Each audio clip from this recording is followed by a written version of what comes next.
How do you think on-campus teaching will look like in 2035? Yeah, I guess we're asking that question now, aren't we? So it's probably more important that you tell me that. But I think it's going to be a combination of different kinds of teaching spaces and different modes of delivery. I think students will be doing a lot more self-directed learning to begin with, and then we'll probably hopefully have different kinds of spaces in which you can do that. I think there'll be a lot more digital engagement, so that we're going to have to figure out how to make the movement between the physical and the digital really seamless. I think my guess is going to look something like that. I think you're mentioning about flexible learning as well. Yeah. So I think hopefully we'll have different kinds of students on campus too, maybe ones we haven't had at the university before, but also a lot more students online as well. But I think the on-campus experience is still going to be super important. Like people who say, everyone's going to be online in 2000, I think that's fundamentally mistaken. Yeah, I agree. Don't you? I mean, I think it'll be still really important to have a physical experience in your learning. Yeah. So what further support do you think needs to be put in place for working class students?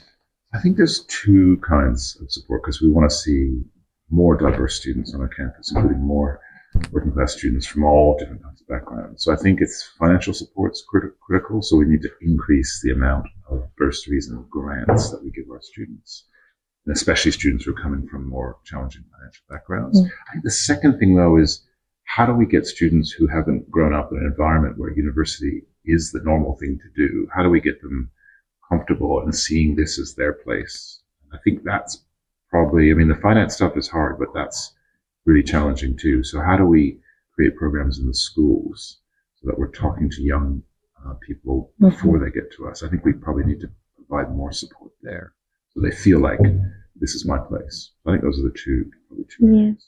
Yeah, I completely agree. I think that transition is really important to making people feel like they belong. So the point about transition is a good one. So, maybe talk to me about your transition into uni, or what you've seen, like what's worked, what hasn't, what's hard. So I think, being the first in your family can be really it's just a different environment. It can just be something, it's the conversations you've never heard. So I remember applying to Manchester and thinking that there'd be loads of people with a Mancunian accent, which it really is not the case. And obviously we do have students from Manchester who commute from their parents' house or their people who care for them. But actually that was a big shock for me. So I think it's that cultural shift as well, which I know that international students face too. And I think that it is something that's really important that we support students with things as simple as what might seem as simple as essay writing. That can be really tricky for someone who throughout school, it was never an expectation that they would go to university. What helped most for you when you think back now? What was the things that maybe we did, or that you were able to access, that really made a difference that we could build on? For sure. I think there's a lot on offer at the library, where we are now. I think there's so much that students don't know about, and that can be just because, as I said, going out there and finding that information, it is quite challenging for someone who is already feeling kind of out of place. But that's some things that we've been trying to do, trying to open up that door. And I know that there are a lot of people around the university that are doing a lot of great work on supporting students with things like writing workshops and exam essentials and things like that. And the library is a really good place to access that. So that was really helpful for me, for sure. How do you think adding resources like peer-assisted study sessions can help students get the support they need throughout university? Yeah, I think you would probably agree that learning from your peers is one of the most powerful ways to sort of learn something new, and to keep learning in addition to what's happening in the classroom, what's happening in the laboratory. So the more peer-assisted programs we can have, I think the better. And I do think we need to find more ways of supporting students to kind of direct themselves in their learning, sort of guided learning. But definitely. What kind of resources are missing now, or do you think we need to be thinking about for the future? I think peer-assisted study sessions themselves could do with improving, honestly. Are they available to everyone? Like, are they all over the university? Or are they in some disciplines? I feel like it's only in some disciplines. I know it existed in my course. However, it wasn't the best. I started in 2020 when COVID was a thing, so it makes sense that it wasn't great. So have you had a good experience with peer-assisted learning? I'd say I haven't had much of an experience with it, full stop, since it wasn't that active. And I think that's the case for a lot of students, since I have friends in other courses who say the same thing, like that they've gone to sessions that were meant to be taking place and that like no one was in the room, stuff like that. Yeah, I know. So what do we need to do? So what's missing? Like what do we need to do to make that happen? I think it could do with a bit of a review, honestly. I'm looking into that at the moment. I've got a faculty forum on the 27th of November, so that's pretty soon, looking at the past system within the Faculty of Biology, Medicine and Health, so my faculty. So that's a good first step. And we'll see where we can go from there, see what the students think. And we could find out what happens. Yeah, I know, I'm looking forward to it. It should be fun. Yeah. So we know from research that students aren't necessarily aware of the mental health support available to them. How do you think that we can ensure that students access these mental health resources if they need to? Yeah, I mean, I think that's as much a question for you as it is for me. Yeah. But having said that, I mean, I think, you know, what I'm interested in is, what we're concerned about is students getting access to help, you know, before they have a crisis, before things really start to fall apart. You know, we're all going to struggle with our mental health at various points. So how do we give students access to the full range of services that we offer? And we offer, you know, quite a bit. You know, how do we help them get help when they need it, you know, in that early stage? And I guess, you know, my thought would be, are we using all the communication channels we have, right? Whether it's social media, whether it's through the support services, whether it's through the SU, whether it's through you know, Res Life, wherever students are gathered, are we connecting with them in the right way? I mean, it's, like I said, it's as much a question for you as for me. So what do you reckon? So it is actually one of my priorities this year to ensure that all students are aware of the mental health services that we do have in place. So it's basically, we have quite a bit. We've got loads. There's loads of stuff, but students just don't know about them. Like we even won the mental health charter, was it? Pretty sure it's called. Yeah. So I think when I was a student, just knowing where to look for these services was like the biggest barrier almost to getting support. So the student hubs are fairly new, and I feel like they're a really good resource to use. So that's a great concept, isn't it? Definitely. So I've been trying to signpost people to that and get like the FBMH comms and the SU comms to kind of signpost people to these student hubs, as they're a great resource to tell you like what are the mental health resources we have in place. Trying to get like a one-stop website where it tells you all the mental health resources that we have and making sure that students are aware of that website and stuff like that. But it is essential to helping people get access, like just making sure they're knowledgeable and aware of what we actually have. Yeah, mental health is one of the biggest challenges we face. Definitely. I think, was it Educate MCR that did a report on it, and everyone's well-being is like, diabolical. Yeah, I think it's quite low. But we're trying to improve it. So one of our priorities this year as an education officer team is looking at employability. So what responsibility do you think that the university has to embed employability into the curriculum? Yeah, massive. I actually think this is a really big challenge for us over the next period, right? Because I think we need to be talking to students about their careers from the first year, you know, whether it's postgraduate or whether it's undergraduate, because students are obviously thinking a lot about that, not only because of, you know, the way that they fund their education, they're going to graduate, they want to get working, but also because the world's changing so quickly and so rapidly. And how do we help our students think about the different options they have? And it's really important also that students don't feel they should study only what gets them a job, right? They're here, you know, we're here to educate them for life, not just for one career. But we should be helping them think through the different options. So, you know, you're a humanities student, if you're studying English or history or philosophy, you know, let's help them think that through just as much as a student. So we've got great career services. I've been really impressed since arriving. I think they do a great job. But I think we're going to need to do even more. And then the second thing is, the curriculum question is a really interesting one. How do we embed in our curriculum opportunities for students to do an internship, to do volunteering, to do an exchange, to do field work, but then come back into the classroom and reflect on that. Think about how it connects to that degree. I guess the dream is, for me, that every single student, or let's start with undergrads, every single undergrad, also postgrads, every single student has a chance to do that as part of their program, not only volunteering, not only on the edges of their degree or something they do in the summer, but it's actually designed into their degree. I think that's the big. I don't know. Does that sound? Yeah. I think in times where people are struggling so much financially, I think it's going to become more and more difficult for people to do extracurricular stuff where they would be getting this employability experience. And I think that is why it's so key. It is, of course, yeah. And I think that's why it's so key to kind of have that already there, so that when people are having that contact time, which is so valuable, that it is really used for things that are going to be useful. Because a lot of the time, you're learning about things that you're really, really interested in, but that being applied to, as I said, something you could do in the future. I mean, that's invaluable. That's just something that I think every student should have. Because I know there's places in the business school and courses in the business school that do it really, really well.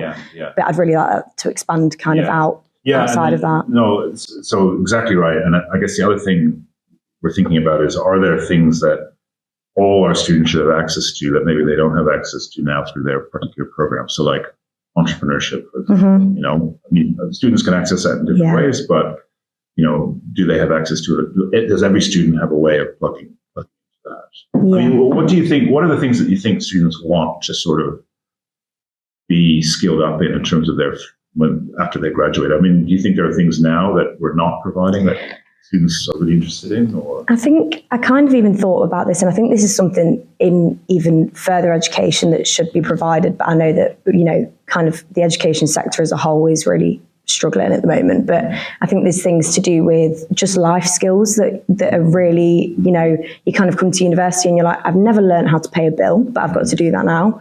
I've never learned how to, your parents might have not taught you how to cook, and then you don't know how to cook. And that's like one of those things that you have to do. You've got to feed yourself, but so I think that there's things about life skills which I think should be provided at in earlier education, but I don't think that's the world we live in right now.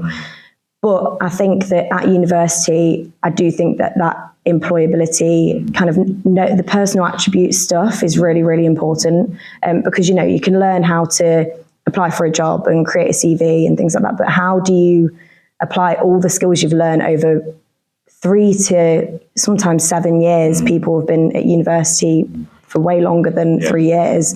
How do you kind of collect all of that? Because, I've been here for nearly 4 years. I do not know how I'm going to put everything down in writing. So I think, helping students to do that is really important. And giving students a chance, like I said, giving students a chance to be in a workplace or be in an environment outside the classroom, off campus, but then able to come back and think, what did I learn there? Yeah. As job markets changes, how do you think we can prepare students better for these changes? How do we can support them and help them build that connection with the industry? So I think we need to make sure we're making all those career advisory services available from the very first day, whether it's a MSc student or PhD student, and especially PhD students, because often they think, I'm here to do a research degree, but there's so many other things they could do. So getting really good advice upfront early is really important.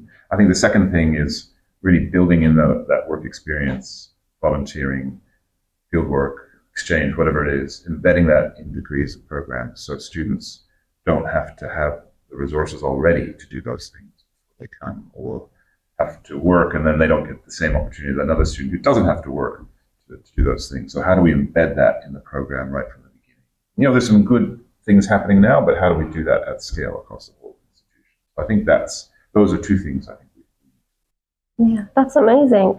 So some of the programs already have the option to do a placement after the courses, but some don't.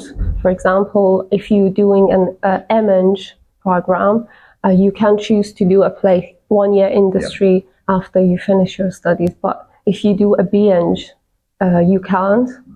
Do you agree with adding this opportunity to all of these programs? Yeah, I think you will know better than I. Engineering has lots of accreditation sort of stuff around it, so we always have to pay attention to that. But as a general principle, as a sort of basic philosophy, I think we want to give students more chances to combine study with work, both hopefully so they can earn while they learn, as it were, but also for that experience and building up their CV. But as I said, earlier, we're not just educating people for a career, we're educating them for life. So how do we do it in a way that they see all the options in front of them, whether it's research, whether it's, I'm really interested in these issues, I want to think about that for a while. So just give our students more options, but also make it a bit easier and a bit fairer for students to have those experiences. So it's not just limited to one kind of or one group. Yeah, exactly. Because for now, for example, if the BEng student wants to do a year in industry, they have to change the whole program to MEng. Right. Yeah, it would be amazing if it's like I said, for everyone. I'm sure there are specific rules and stuff we have to figure out, but yeah. certainly as a general principle, that's something that I really want us to think through, especially during this strategy process. And that might be one of the big ideas we end up saying, we're going to do this. So in 2035, every single student who comes to Manchester gets some kind of industry volunteering, exchange, field work, whatever it is, experience guaranteed in the program for credit. Away you go. Yeah, that's amazing. Thank you. So at the student voice workshop that we all went to yesterday, so me, Nahid and Katie and Adil, who's not here, we also talked about student voice in academic societies. So how do you think that would look in the future, like student voice in academic societies? Yeah, I mean, I think we should always see student voice probably as a multi-dimensional thing. It's not ever going to be just one thing. So academic societies are really important. I mean, I was a member of an academic society when I was an undergrad, and it was a great way not only to get to know people and figure out how stuff works, but also they were really closely connected to the department, and actually the academic colleagues really valued the academic society, so we would do events together and have speakers and stuff. So I think it's another great way of getting student voice into our university work and building connections. I mean, are you a member of an academic society now? I was in the psychology society, back in the day. Yeah, and you're right. I really loved being part of a society. I feel like it was a good community there. I feel like there wasn't as much collaboration with professors, so it's interesting that you. That was a long time ago. Oh, so, I guess. Ancient Not times. that long ago. Ancient times. But I mean, I do think it's just another way, don't you think, of connecting students with the university in a way that builds, like, a sense of belonging part of the community. Because we talked about having reps in societies as a way to get student voice from them. What do you think of that? Yeah, I mean, that's really what works, right? So I think that's really a question for the SU and the societies to think through. It's within your power. It is. It is within our power. So there's been a student voice strategy which has recently been co-signed by the university and the Students' Union. So what do you think is the first step to making sure that we actually carry out this strategy and that everyone across the university fully kind of buys into that? Yeah, I mean, I think the first thing that we're trying to do now, as you know, is there's no committee, no board that a student should be on as a representative of the student body. So we're just trying to be really consistent about that. So I think that's the first step. If we can get that right, so much follows from that. If we've got the student voice as part of those really important conversations in the appropriate way, then that's critical. And it's not consistent across the institution. I mean, the good thing, though, is that the university executive has agreed that that is something we're committed to. So hopefully from there we can make it happen. So that's the first thing. And then I think the second thing is how do we listen to the student voice, and how do we make sure that we're actually learning from it? And you guys have done some good work on this in terms of the work the student union is doing. So what's your view on that sort of second aspect? I think there's kind of the first step is really important. That consistency, I think, because I always kind of think of it as, our roles as officers are we do sit on those committees, and I definitely feel like my voice is heard in that space, which is great. But a lot of students don't see that. So I think it's about how can we make sure that all students feel like we do in those committees and feel like they have that opportunity to give that feedback. So I think that's really important, just feeling like you're kind of a partner in your education. How do you make, because it's a lot of students, you guys Loads. represent a lot of students. So how do we do that kind of at scale? Like, is there something we're not doing that we need to do? I think, I mean, we were talking about this a lot yesterday about kind of student voice and academic representation, and I think that there's things for 2035, for example.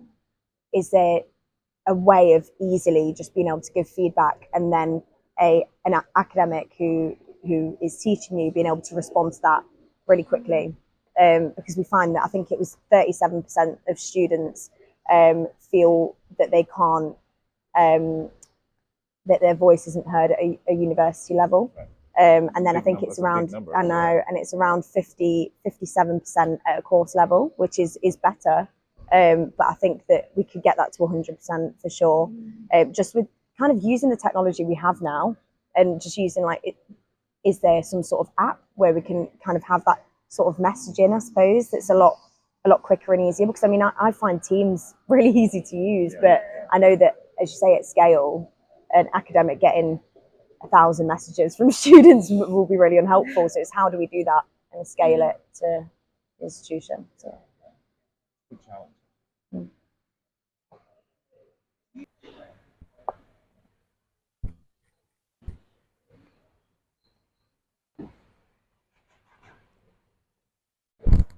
Yeah. Some PGT students very struggle to adapt themselves with the new UK education system because it's a short time for them. It's just 1 year study, and they really struggle with the first semester's exams, for example.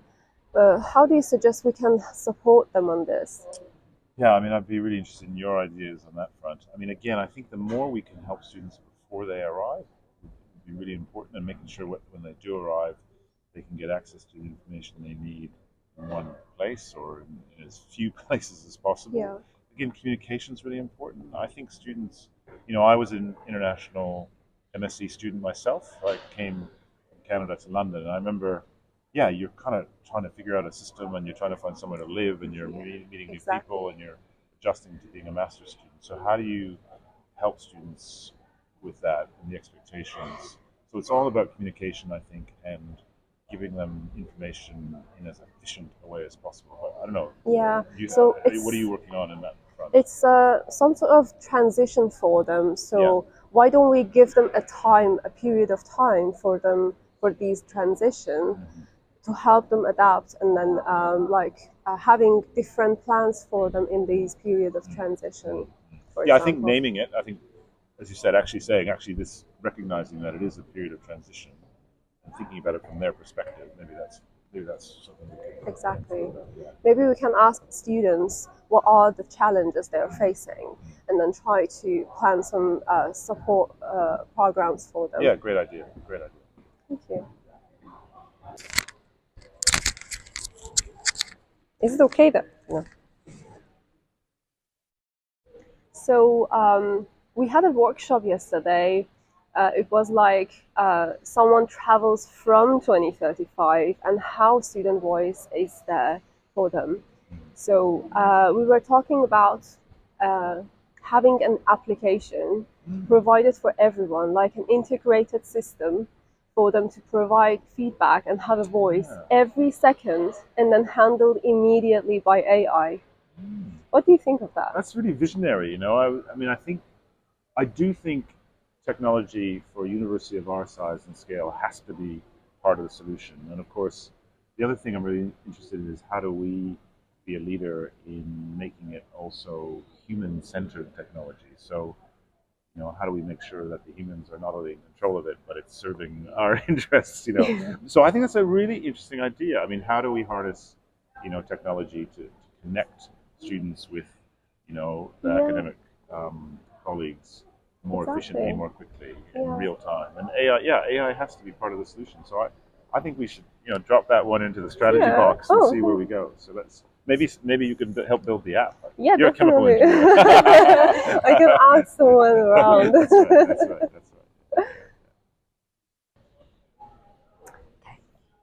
right. Whenever you're ready. Yeah, so academic advising at the university is quite inconsistent. So some advisors are really good and then others are not so good.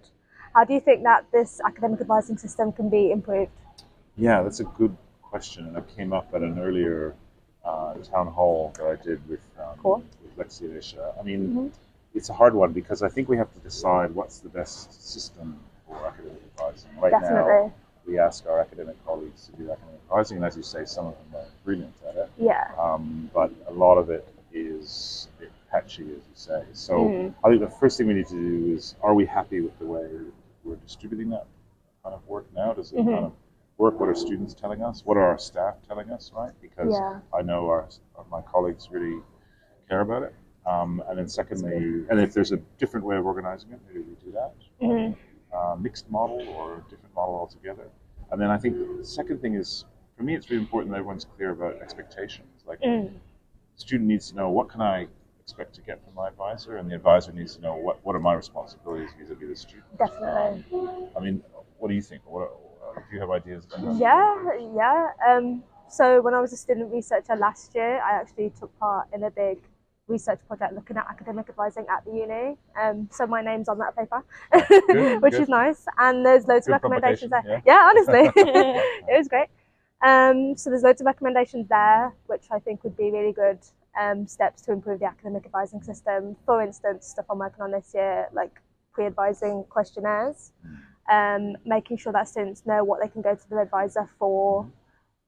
Stuff like that. Yeah, there's loads. I'm not going to list them all. So it sounds like we just need to decide what are the most important aspects of that and implement it. Essentially, I feel like it is a mammoth task a little bit, since it's such a big thing at the university, but I think it's essential that we get it right. No, I agree. It's really important, especially in a big university like ours with so many different options and so many different programs. Exactly. So you need good advice. Like that support definitely makes a difference, I think, to a student's journey. Yeah. Cool.